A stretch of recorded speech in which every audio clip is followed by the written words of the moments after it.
Newton साहब आया है और डॉक्टर साहब को बतिया है। डॉक्टर साहब उनका ही भाई है। खैर, अच्छा क्या कीजिएगा, मैं आपकी दर्द को समझ रहा हूं और यही दर्द आगे कम आएगा। नए बालक,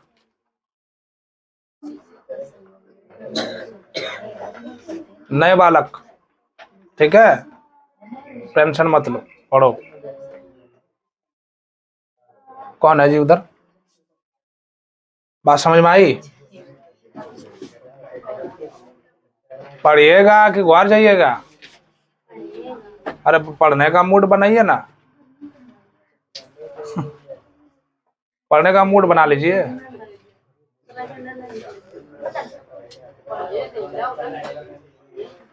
कि आम खा खा के आम बन गई है। हाँ, सर की याद नहीं आई? कौन कौन आम खाया बिना पूछे रे? हैं? तो हाथ खड़ा कर रही है। कौन कौन बिना तुम्हारे तो बगान में आम आया होगा? हैं? बगान नहीं है वहां पे पीछे? हाँ,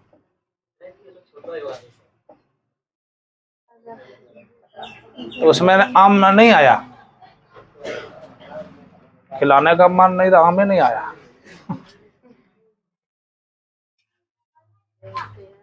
तुम्हारे दरवाजे भी है ना, नहीं खिलाना है? छोड़िए, क्या बोलेंगे। इस बार कोई आम नहीं खिलाया। पैसा? हाँ, पैसा दे देंगे,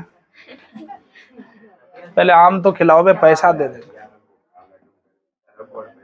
हाँ, हटिया में तो मिलवे करता है। देखिए, आम मैंने खा लिया है, ठीक है, आम आ चुका है, और वो जो आम जो खाए ना हम, बहुत मीठा लगा। तुम ही लोगों के कुछ साथी हैं, कुछ नवा के बच्चे हैं, कुछ साथी तुम्हारे हैं, मैंने आम खिलाया है, बहुत अच्छा आम लगा है। इतना मीठा और इतना स्वाद, इतना तो बाजार के आमों में भी नहीं। और स्टूडेंट आम खिलाए और स्वाद ना आए,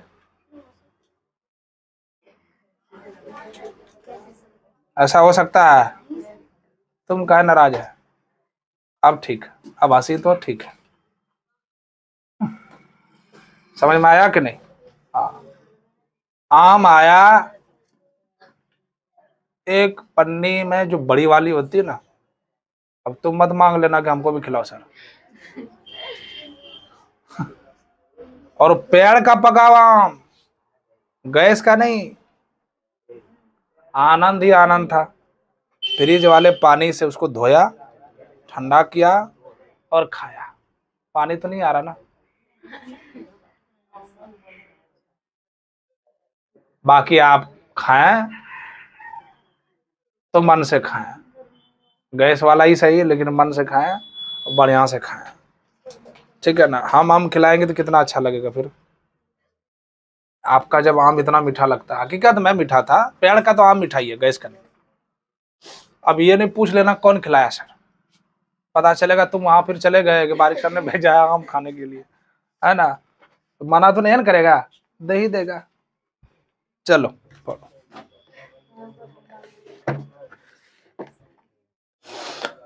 हाँ, क्या पढ़ रहे थे जी?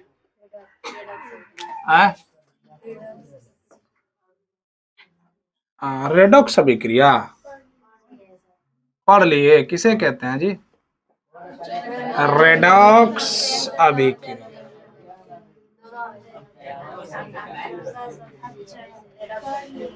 अपचयन अभिक्रिया और उपचयन तो याद होना चाहिए आपको ना, पढ़ा दिए तो एक बार और थोड़ा रिवीजन कर लिया जाए।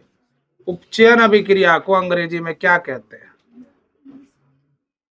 हाँ, इंग्लिश में, अंग्रेजी इंग्लिश में उपचयन अभिक्रिया को अंग्रेजी में क्या कहते हैं बताओ?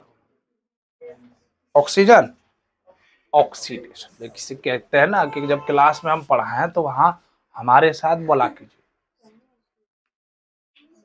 अभी हम पढ़ाएंगे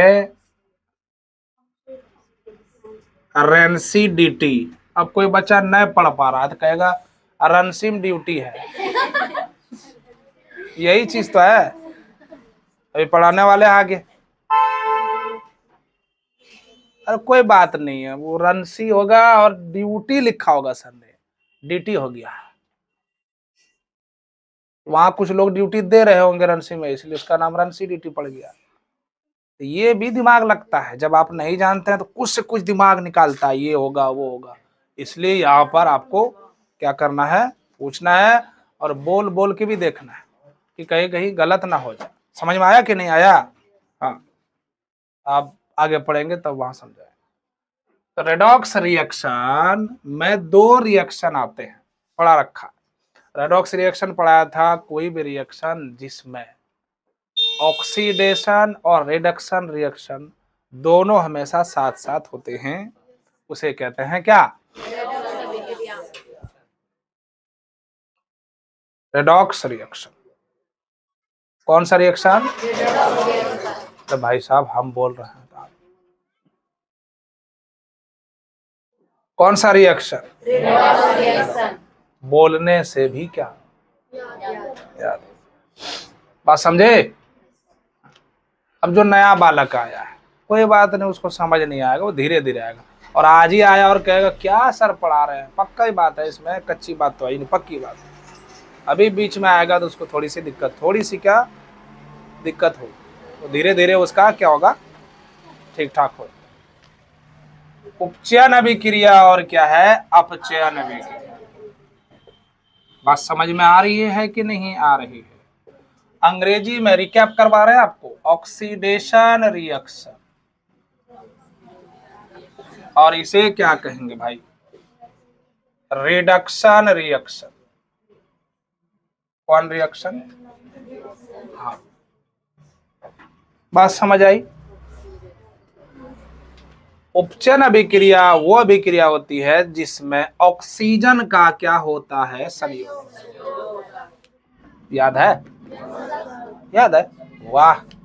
जिसमें ऑक्सीजन का क्या होगा, संयोग। संयोग मतलब जुड़ना, संयोग का मतलब जुड़ना। और हाइड्रोजन का क्या होगा, निष्कासन। वाह जी, तो कमाल है, सबको याद है। और इलेक्ट्रॉन का क्या होगा, बताओ, त्याग की ग्रहण। इलेक्ट्रॉन का क्या होगा, त्याग होगा, ये भूल गए आप।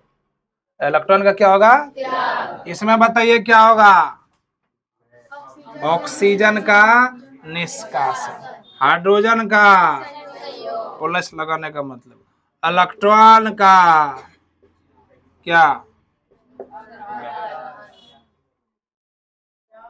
बात समझ में आई? ये तीन ही आपको याद रखना है, इससे ज्यादा याद नहीं रखना। उपचयन अभिक्रिया वह रासायनिक अभिक्रिया, शॉर्टकट डेफिनेशन, जिसमें ऑक्सीजन का संयोग होता है, हाइड्रोजन का निष्कासन। निष्कासन समझते हो? निष्कासन का मतलब ऑक्सीजन बाहर निकल जाता है। बहुत सारे एग्जाम्पल इसके बारे में पढ़ चुके हैं। इलेक्ट्रॉन का त्याग, इलेक्ट्रॉन का ग्रहण, मतलब उल्टा चलता है। तो कोई पूछे, ये एग्जाम में आ रहा है ये क्वेश्चन कि रेडॉक्स अभिक्रिया किसे कहते हैं, उदाहरण दीजिए। आपको उदाहरण जब देना होगा तो दो चीजों पर ध्यान रखना है।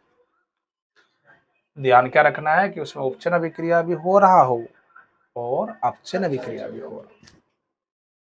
Hello, listen to me. उपचयन अभिक्रिया वो रासायनिक अभिक्रिया, मुझे सुनिए बढ़िया से। उपचयन अभिक्रिया वो रासायनिक अभिक्रिया है, हालांकि वहां याद हो गया है, आपको रिवीजन कराना है आपको। उपचयन अभिक्रिया वो अभिक्रिया है जिसमें ऑक्सीजन का संयोग, हाइड्रोजन का, इलेक्ट्रॉन का, इलेक्ट्रॉन त्याग करने पर कोई भी तत्व क्या होता है, धनात्मक कि ऋणात्मक, बताइए। अगर मेरे पास मान लिया जाए सोडियम है, इसकी परमाणु संख्या कितनी है, 11। इसके बाहरी कक्षा में कितनी इलेक्ट्रॉन है? एक। अब इसका अष्टक तो पूरा करना है, अष्टक पेट तो भरना ही पड़ेगा ना। अष्टक पूरा करने के लिए कोई 7 इलेक्ट्रॉन देगा इसको? अरे देगा? ये कहेगा भाई उतना तो नहीं दे पाएगा, मेरे ही ले लो।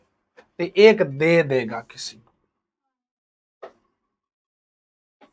एक क्या करेगा? दे देगा। क्या कर देगा? दे देगा। नहीं बोलते हैं त्याग, तोरा त्यागी देवा। लड़की सबको तो कोई स्टाइल है कुछ गजा। एन ए क्या है? 2 8 1 तो कितना है? 10 और 1 11। अब नकल मत करना तुम लोग। 2 8 1 कितना हो गया? 11। बाहरी कक्षा में 1 है तो ये दे देगा। देने से गरीब थोड़ी ना होता है जी, देने से और क्या होता है? और अमीर हो जाता है। देने वाला दाता है। धनी लोग ही देता है ना, कौन लोग देता है? गरीब लोग देता है। यहाँ ये समझो। लेकिन आजकल तो अमीर लोग अमीर है। यहाँ केमिस्ट्री में धनी लोग का मतलब है जो धनी है वो गरीबों को क्या करते हैं? दान देते हैं। यहाँ दाता है, एक देता है और दूसरा लेता है। देने से, त्याग करने से वो तत्व क्या बन जाता है? धनायन। और लेने से क्या होता है? समझ में आया? ये कई बार आपको समझा रखा है। एक तो याद रखो, दोनों याद रखोगे फंसोगे। इलेक्ट्रॉन त्याग करने से क्या होता है? वो तत्व या वो एलिमेंट या वो पदार्थ धनावेशित हो जाते। इक्केट याद रखना है। देने से धनायन, लेने से किसी का लिया है तो कर्जा नहीं होगा, सिंपल सी बात है। किसी का ले रखा है तो कर्जे में डूबे हो कि नहीं डूबे? अब इसमें आपको याद ही नहीं रहेगा तो एक को याद। ठीक, चलो आगे बढ़े। समझ में आ गया? तो एग्जाम में सीधे सीधे क्वेश्चन आता है, रेडॉक्स अभिक्रिया किसे कहते हैं? रेडॉक्स अभिक्रिया सीधे सीधे बोल रहा है वह रासायनिक अभिक्रिया है जिसमें उपचयन और अपचयन दोनों साथ साथ आती है। दोनों क्रियाएं अभिक्रियाएं साथ साथ होती है, उसे आप रेडॉक्स रिएक्शन कहेंगे। रेडॉक्स रिएक्शन में 2 रिएक्शन होती है, उपचयन और अपचयन, ऑक्सीडेशन और रिडक्शन। समझ में आया? कोई दिक्कत? याद हो जाएगा ना ये सब? ये तो सब याद ही होगा। याद क्या करना है इसमें? चलिए अब हम लोग पढ़ते हैं। क्या करते हैं? पढ़ते हैं। क्या पढ़ोगे भाई? टॉपिक का तो हेडिंग लगा ले। अरे उपचयन बोलेंगे ना? बात समझ में नहीं आ रही है? मैंने एक उदाहरण लिया है, CuO कॉपर ऑक्साइड के साथ हाइड्रोजन को मिलाया जा रहा है। तो यहाँ पर देखिए, पहले पढ़ा चुके हैं, समझा चुके हैं, और ये देखिए कि दोबारा आप समझते हैं इनको। जब हेडिंग लगता है तो वहां भी दोबारा आ जाता है। यहाँ हाइड्रोजन है और ये अकेला हाइड्रोजन था। हालांकि हाइड्रोजन के कितने यहाँ परमाणु है? 2। हाइड्रोजन कितने परमाणु है? 2। यहाँ पर देखिए 2 परमाणु, लेकिन क्या जुड़ा? ऑक्सीजन। जिसमें ऑक्सीजन का संयोग होता है, जिस तत्व में ऑक्सीजन का संयोग होता है उसे क्या कहेंगे? उपचयन। उसे क्या कहेंगे? और यहाँ बताइए क्या हुआ है जरा? ये देखिए ना, यहाँ ऑक्सीजन था, यहाँ ऑक्सीजन था और यहाँ आकर के क्या हो गया? निकल गया। बताइए, ऑक्सीजन का निष्कासन, ऑक्सीजन का निकलना क्या कहलाता है? बताइए, अपचयन कहलाता है। तो जिस पदार्थ का ऑक्सीकरण हुआ, ध्यान सुनिए, तब हम कहते हैं कि वो पदार्थ उसके लिए ऑक्सीकारक है। तब हम कहते हैं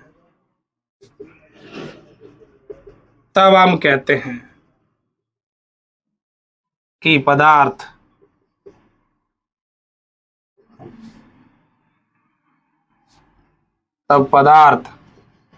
अवकरित हो गया। अर्थात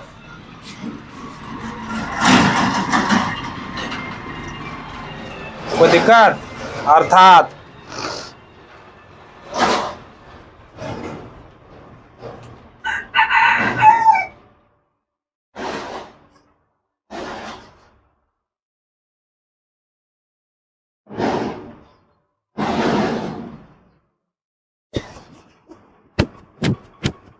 अर्थात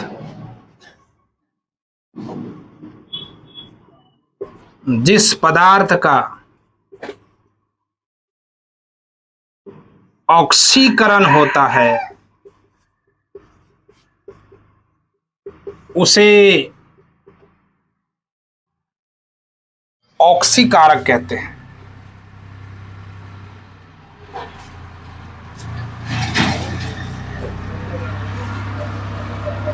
लेकिन जिस पदार्थ का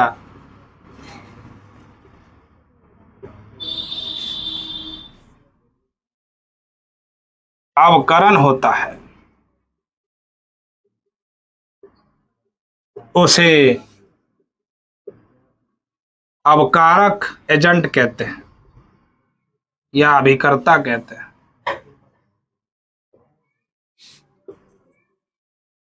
बताइए कोई दिक्कत? जिस पदार्थ का ऑक्सीकरण हुआ है, ऑक्सीकरण बुझे, ऑक्सीजन का संयोग, जिस पदार्थ का ऑक्सीकरण है वो पदार्थ उसके लिए क्या कहलाता है? ऑक्सीकारक। बात समझ में आई? वो पदार्थ उसके लिए क्या कहलाता है? ऑक्सीकारक। और जिस पदार्थ में ऑक्सीजन का निष्कासन हुआ है वो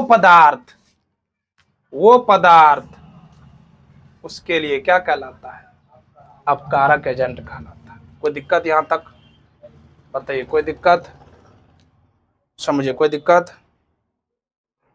कोई परेशानी, कोई पीड़ा, कोई हानि, कोई दिक्कत?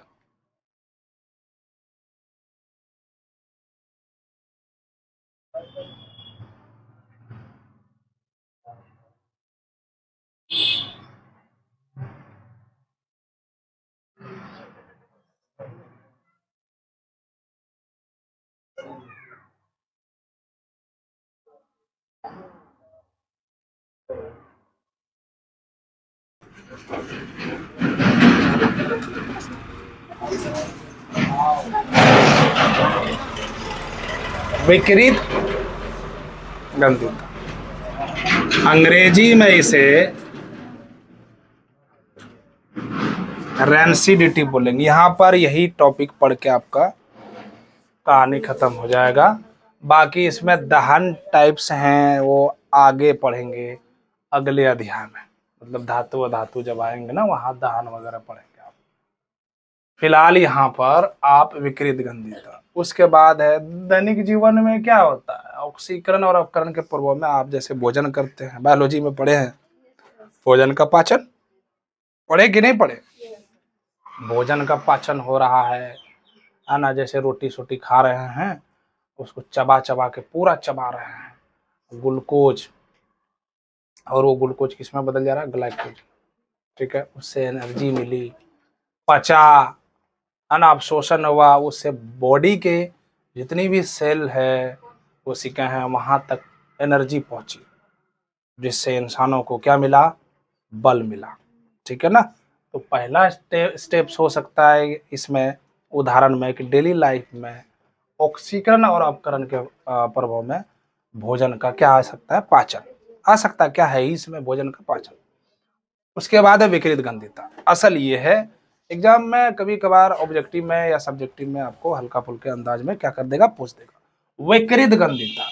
अब सवाल है कि सर विकृत गंधिता है क्या? ये ध्यान सुनो, विकृत, अरे पंडित जी पगड़ी कैसे बंधा है?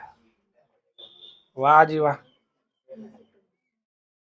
गजब, बहुत बढ़िया लग रहे हो।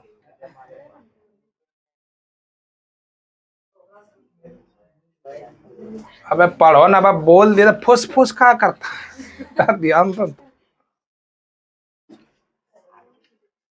विकृत गंधिता। क्या जी? विकृत गंधिता। ध्यान सुनो, विकृत गंधिता, ध्यान से सुनो।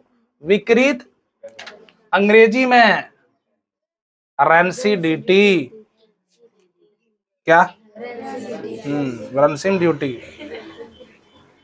रंसी मेरा नानी का घर है, ठीक है ना। इसका मतलब ये नहीं कि इसीलिए मतलब होता है ना। कुछ बच्चा है जो पूरा दिमाग लगाता है, देखिएगा बहुत सारा दिमाग लगा देता है, लेकिन पता चलता है कि उसका दिशा और दशा दोनों दूसरे दिशा में था, हालत ठीक नहीं। रेंसिडिटी, विकृत गंधिता को अंग्रेजी में क्या कहेंगे? रेंसिडिटी।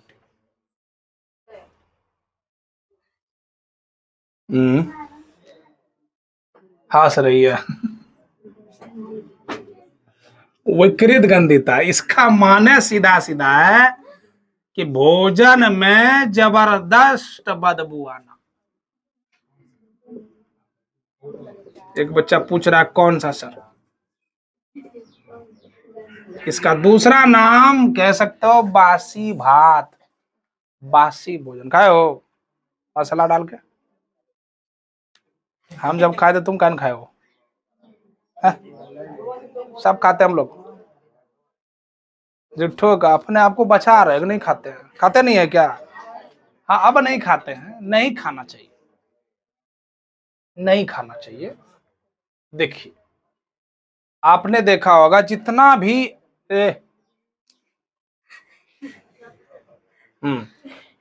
तैलीय या वसायुक्त, तैलीय मतलब तेल वाला, स्पाइसी वाला खाना, बायोलॉजी की ये टॉपिक है लेकिन समझिए, तैलीय यानी तेल वाला खान पान, वसायुक्त चर्बीदार फैटी वाला खाना, ठीक है ना। खाते हैं कि नहीं खाते? आप देखे होंगे कि बहुत सारे लोग, क्या कईयों लोग, अभी मौका है बढ़िया, फैटीदार चर्बीदार तैलीय है कि नहीं है, उसको फ्रिज में रखा जा रहा है। लेकिन अगर उसे हवा में खुला छोड़ दिया जाए, सब्जी या मछली, अब खाने भी नहीं जाना, वो सोच रहा है कि खुला छोड़ी तो सब बिल्ली से पहले हम ही चले जाएंगे खाने के। खुला छोड़ देने का मतलब 2-4 दिन आपने ऐसे ही खुला छोड़ दिया, वो भी हवा के संपर्क में, तो आप देखेंगे कि उसमें एकदम बेहतरीन खुशबू आएगा। क्या नहीं आएगा?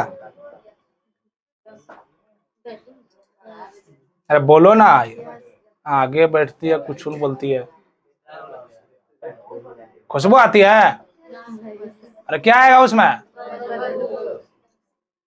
बोलने में डर लग रहा, पता नहीं बदबू आएगा कि नहीं आएगा उसमें सब। 3-4 दिन छोड़ देंगे खाना को ऐसे, तो उसमें क्या आ जाएगा? बदबू आ जाएगा।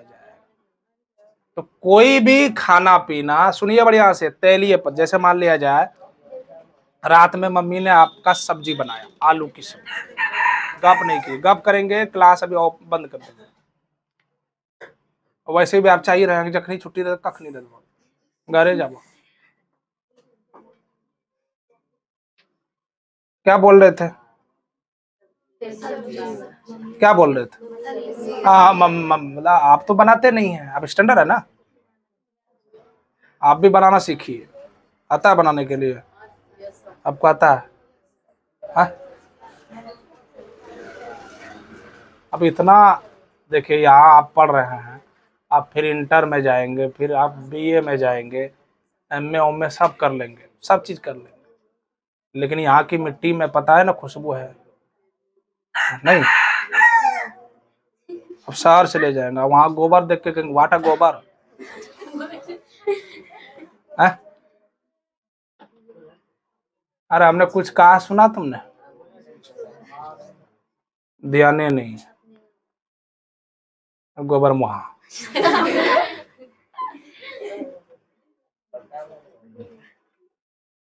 इधर पढ़ा रहे हैं तो उधर ध्यान दे रहा है।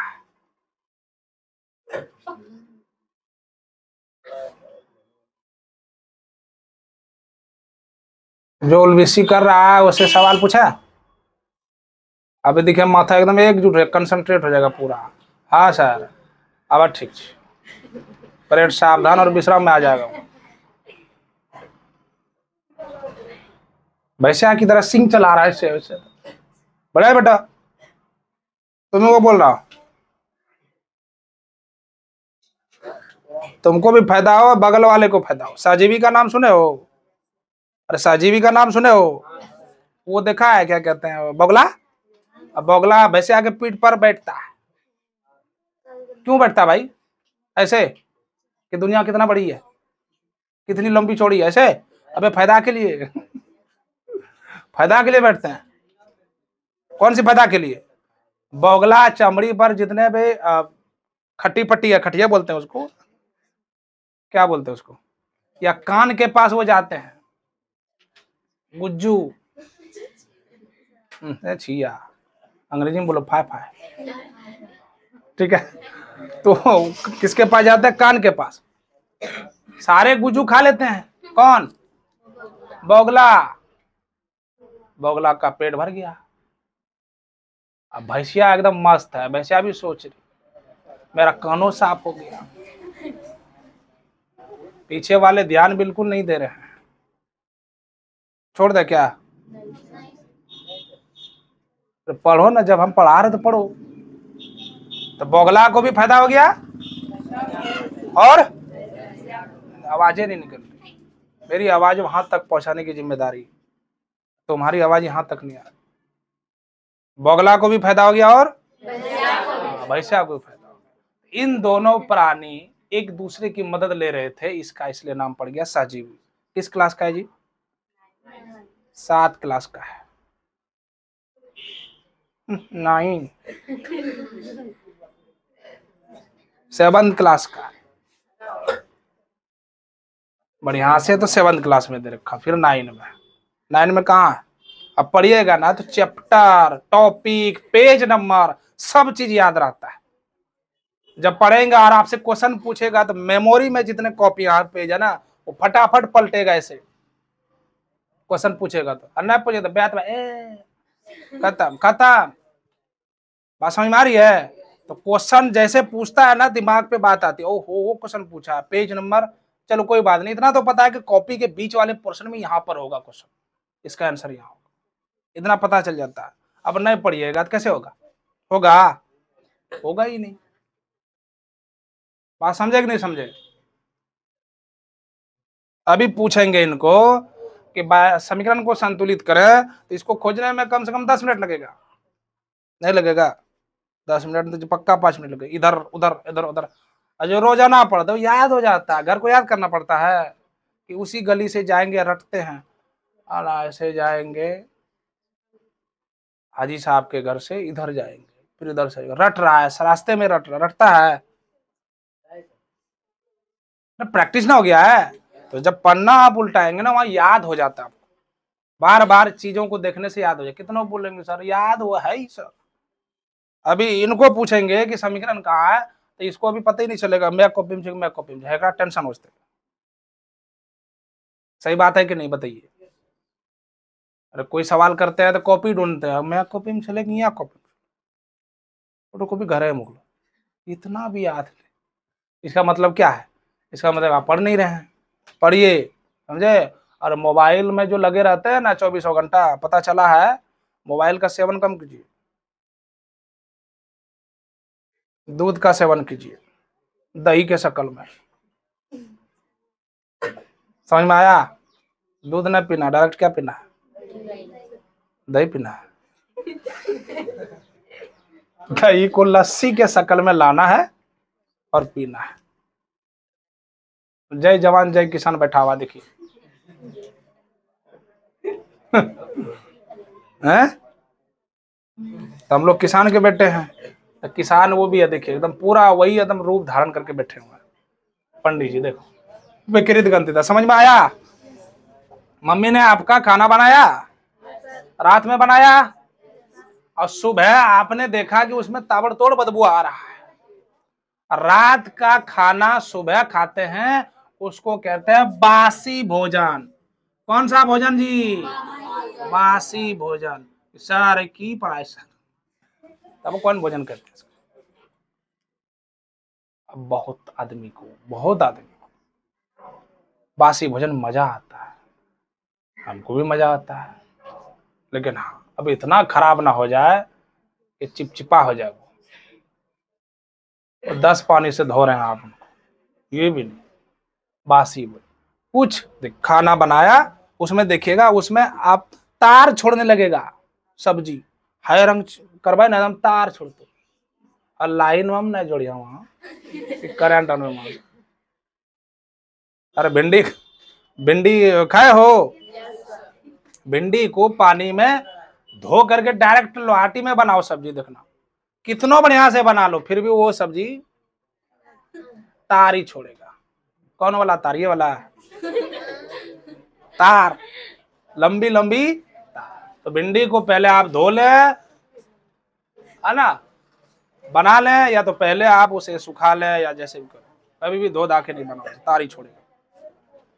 बेल पत्थर शरबत बनाए, वहां तार छोड़े, तो वो तो ताजा है ना, लेकिन बासी की बात हम कर रहे हैं। ध्यान सुनिए पीछे वाले, यहां से जाएंगे, आप बहुत पिटेंगे बता रहे हैं, एक तो अपना भी नहीं पढ़ रहा है, दूसरे को डिस्टर्ब कर रहा है। अब पीछे कैसे वो छुप के गप करता है, वो जगह ही मालूम नहीं चल रहा है। हाँ, तो भोजन में दुर्गंध होना, भोजन में आप गप करेंगे ना तो आपको कैसे पढ़ा पाएंगे बताइए? क्या हम डिस्टर्ब नहीं हो पाएंगे? आसानी से हो जाएंगे। भोजन में दुर्गंध, दुर्गंध, दूर दूर दूर तक गंध जाता है इसका, आना जिसको कहते हैं बादा अबू।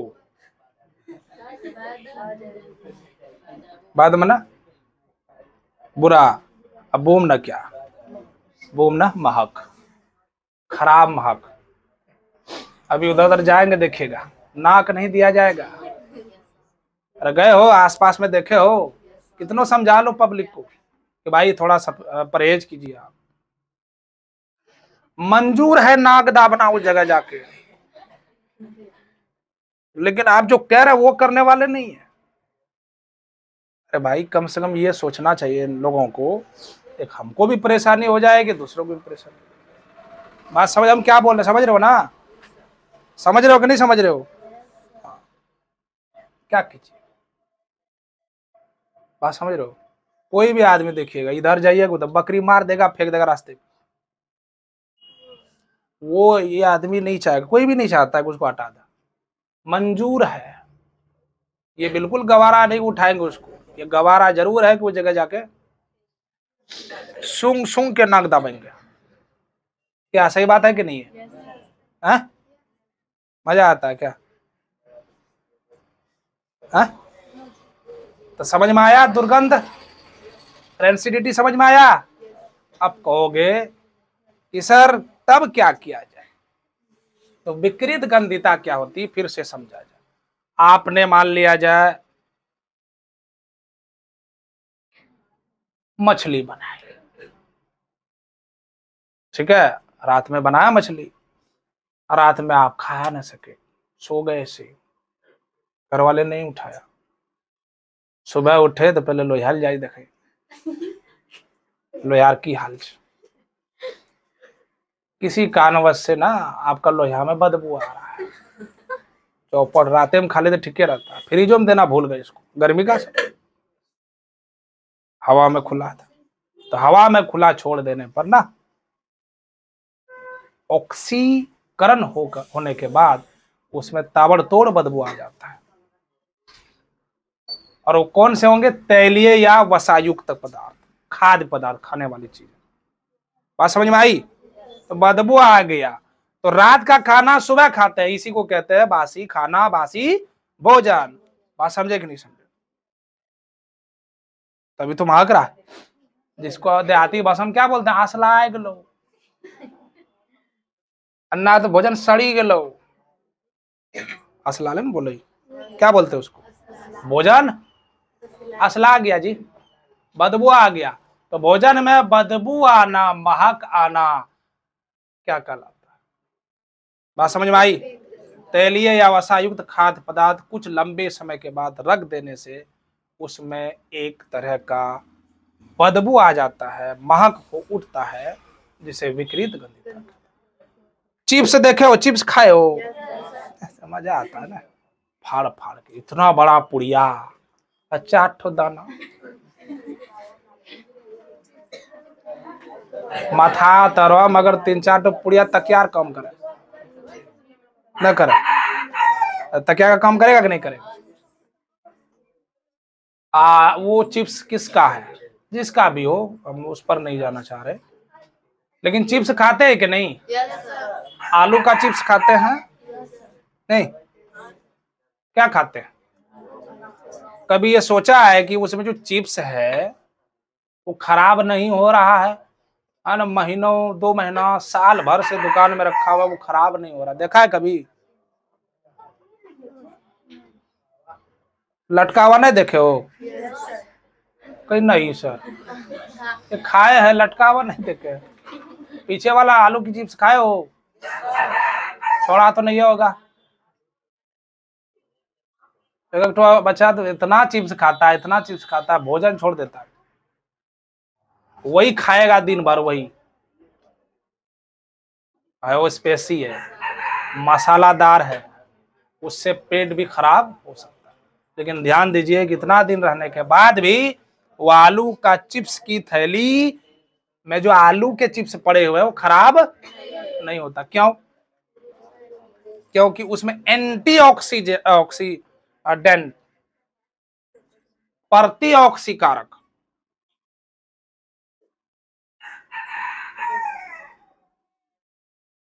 प्रतिऑक्सीकारक उसमें मिला दिया जाता है। और वो प्रतिऑक्सीकारक क्या है? नाइट्रोजन है। क्या है जी? नाइट्रोजन है। जब आलू का चिप्स पैकिंग किया जाता है तो उसी समय उसमें गैस भरी दी जाती है। कौन सी? नाइट्रोजन। अब कहोगे सर ऑक्सीजन नहीं होता क्या? हाँ, ऑक्सीजन होता है, ऑक्सीजन को बाहर निकाल दिया जाता है। चिप्स की थैली में क्या भरी रहती है? ऑक्सीजन।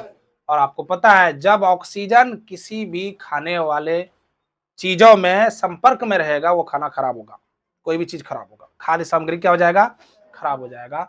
इसलिए आलू का चिप्स पैकिंग करते समय उसमें ऑक्सीजन भरी होती है, उस ऑक्सीजन को क्या कर दिया जाता है? बाहर निकाल दिया जाता है। और उसमें कौन सी गैस भरी जाती है?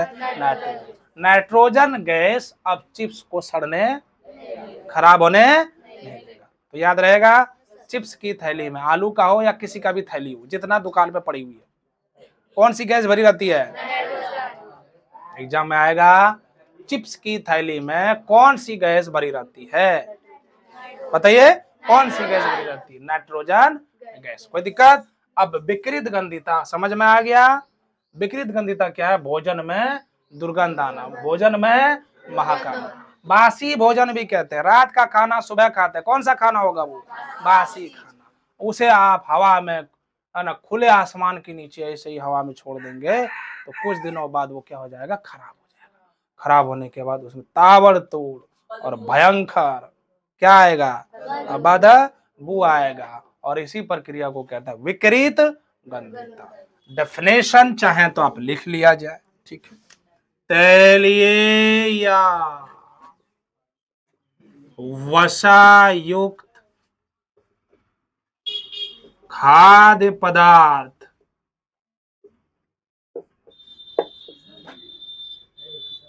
लंबे समय तक,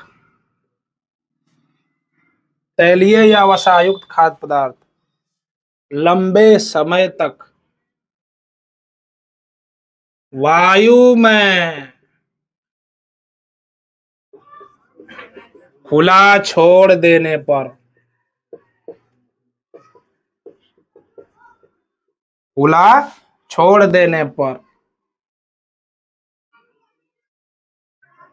इसमें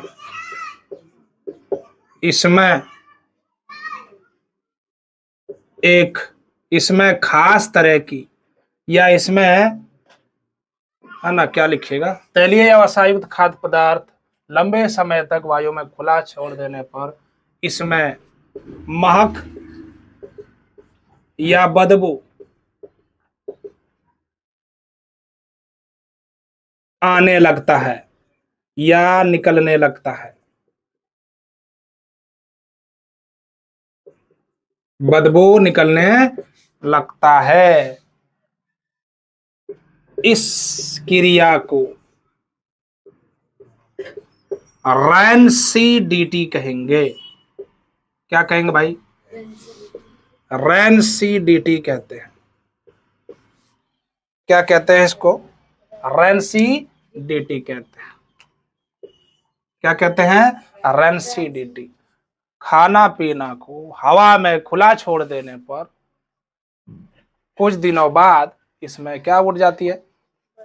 बदबू या महक उठ सकती है या उठ जाती है। इसे हम कहेंगे विकृत गंधिता, या भोजन में से क्या निकलना? महक निकलना।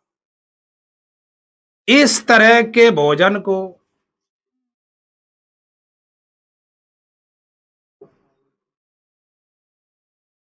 बासी भोजन भी कहते हैं। ठीक है, आपको मैंने सारी चीजें समझा देखा। बासी भोजन कहते हैं। आपने देखा होगा कि आलू के चिप्स की थैली, आलू के चिप्स की सारी चीज समझा दिया, लिख लीजिए आप। आलू के चिप्स की थैली को पैकिंग करते समय, पैकिंग, हाँ जी, करते समय, पैकिंग करते समय वायु निकाल, वायु निकाल, हवा निकाल, प्रति ऑक्सीकारक, प्रति ऑक्सीकारक, अंग्रेजी में एंटी ऑक्सीडेंट, नाइट्रोजन गैस भरी जाती है। नाइट्रोजन गैस भरी जाती है।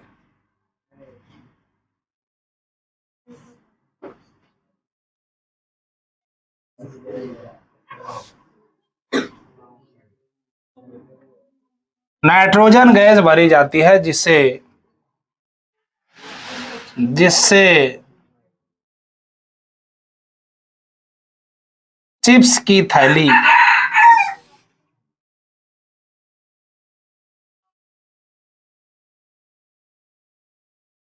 जिससे चिप्स से जिससे चिप्स विकृत नहीं होता, विकृत लिख दो, विकृत नहीं होता। ठीक है, आगे है धातु अधातु में पढ़ेंगे, वहां संचरण वगैरह। यहां तक आपका यही है, याद इसे रखा जाए। विकृत गंधिता, रैनसीडिटी, रैनसीडिटी। खाना पीना कुछ दिन रखा जाएगा, उसमें बदबू आने लगेगा। इस क्रिया को क्या कहेंगे? बताइए, इस क्रिया को क्या कहेंगे? रैनसीडिटी। क्या कहेंगे? रैनसीडिटी। रैनसी नहीं बोलो, रैनसी, रैनसीडिटी ही बोलेंगे। और आपने देखा होगा कि आलू की चिप्स की जो थैली होती है उसमें सारी चिप्स ही भरी रहती है, वो खराब कभी होता नहीं है। उसमें वायु भरी होती है, वायु को निकालकर प्रति ऑक्सीकारक, एंटीऑक्सीडेंट, मतलब क्या, नाइट्रोजन गैस भर दी जाती है, जिससे चिप्स खराब या विकृत नहीं होता। ठीक है, आज का क्लास यहीं तक, बाकी हम लोग अब अगले दिन